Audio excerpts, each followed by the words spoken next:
I'm going to ask a provocative question here. Sure. How much of that is real sustainability and how much of that is today greenwashing?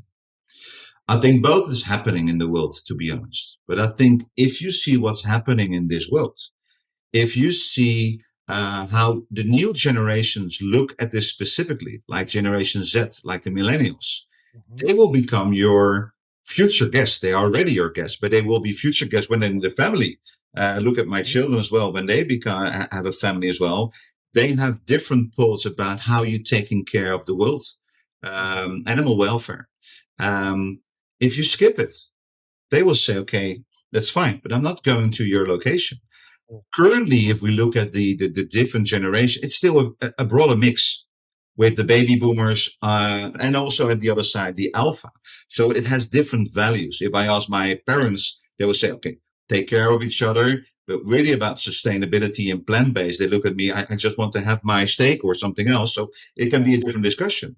But we need to acknowledge that there will be a difference looking to the future. How are we going to make this happen? And how are we going to take care of this world as well? So how do you bring this in within your concept plans or the development of your concepts? And it doesn't have to be 100%, Carl. Don't get me wrong. Make a start. But the problem with sustainability in that one is it's a beautiful word, but what does it mean?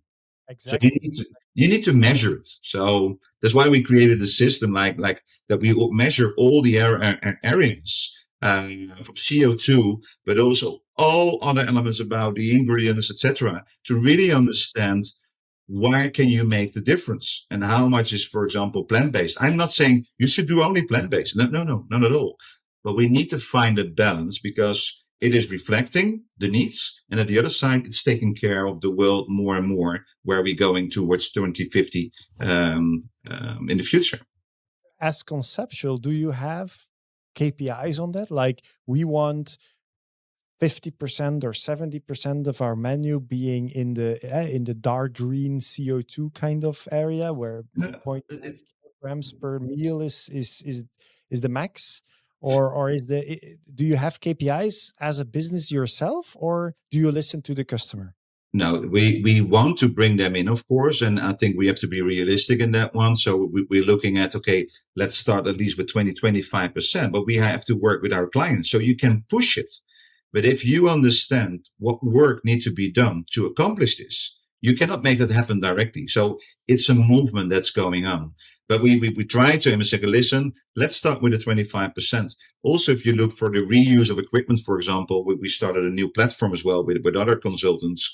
Let's start with the 10%. It's about making a start. It's not about doing it perfectly 100%. We don't believe in that. So, but our objective is to make it visible, to have the discussion going, to start with all the elements, the 6, 7 different pillars of sustainability, to bring that into your organization as well. And then afterwards, you also see that it's not only about cost, it will bring money to the table as well. And that is also the discussions we have sometimes. Yeah.